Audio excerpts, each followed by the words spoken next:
सभी शिव भक्तों को मेरा नमस्कार। मैं सोच रहा था कि मैं भी अपने लास्ट ईयर के एक्सपीरियंस आप लोगों के साथ शेयर करूं, तो आज मैंने टाइम निकाला और मैं सोचता हूं कि हम लोग कुछ बात शेयर करते हैं। तो सबसे पहली बात यह आती है कि आखिर मुझे ये मोटिवेशन मिला कैसे मैंने ये सोचा और कैसे डिसाइड किया कि मुझे यात्रा पर जाते हैं और वहाँ पर ऐसे पंडाल लंगर की व्यवस्था करते हैं और बहुत सब कुछ काफ़ी अच्छा होता है। तभी से मैंने डिसाइड किया कि मैं भी जाऊँगा। और लेकिन टफ़ तो था ही, तो मैं सोच रहा था, हिम्मत नहीं कर पा रहा था कि कैसे क्या होगा। लेकिन धीरे धीरे मैंने खुद को प्रिपेयर करना शुरू किया और सोचा कि नहीं, मुझे जाना है। और मैंने बहुत सारे होमवर्क करना शुरू किया। एक्चुअली विदाउट होमवर्क हम कुछ भी नहीं कर सकते अपनी लाइफ में। होमवर्क करना बहुत ज़्यादा ज़रूरी है। तो मैंने क्या करना शुरू किया कि बहुत सारे वीडियोस देखने शुरू किए। जो लोग यात्रा पर जाते थे वो लोग अपनी बात कैसे शेयर कर रहे हैं, एक्सपीरियंसेस शेयर कर रहे हैं। मैंने जानने की कोशिश की क्या क्या हमें वहाँ पे ज़रूरत होती है चीज़ों की, क्या रूट हमें लेना चाहिए।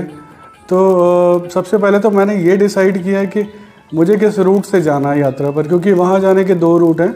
एक बालटाल के थ्रू हम जा सकते हैं और एक पहलगाम के थ्रू।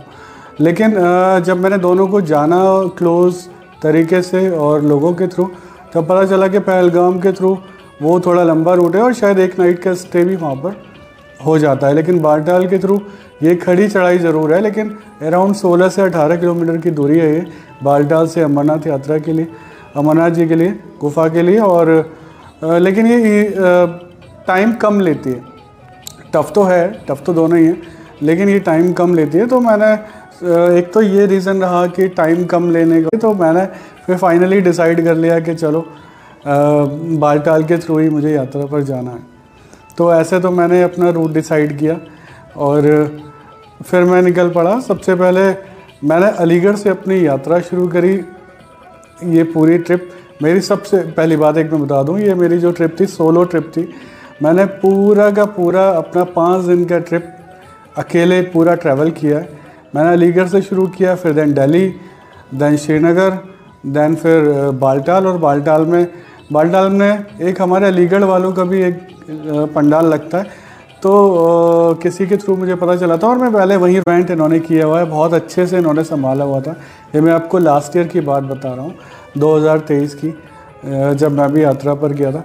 तो वहाँ पर इतने अच्छे अरेंजमेंट्स थे और सारे लोग जो भी धौलपुर से जाते हैं, हलवाई वगैरह लड़के हैं और भी सारी चीज़ें हैं, वो सब कुछ इतने अच्छे से सब कुछ मैनेज थी कि सुबह 3-4 बजे से जो शुरू होता है शेड्यूल, किसको सुबह 4 बजे जब यात्रा शुरू होती है तो बाहर जो पंडाल है उसके बाहर खड़े होकर चाय नाश्ता डिस्ट्रीब्यूट करना है। फिर उसके बाद नाश्ते का काम, फिर लंच का, फिर दिन शाम की चाय, फिर से जब यात्रा शाम को वापस आ रही होती है उनके लिए बाहर किसको डिस्ट्रीब्यूट करना है, और फिर दिन रात का डिनर।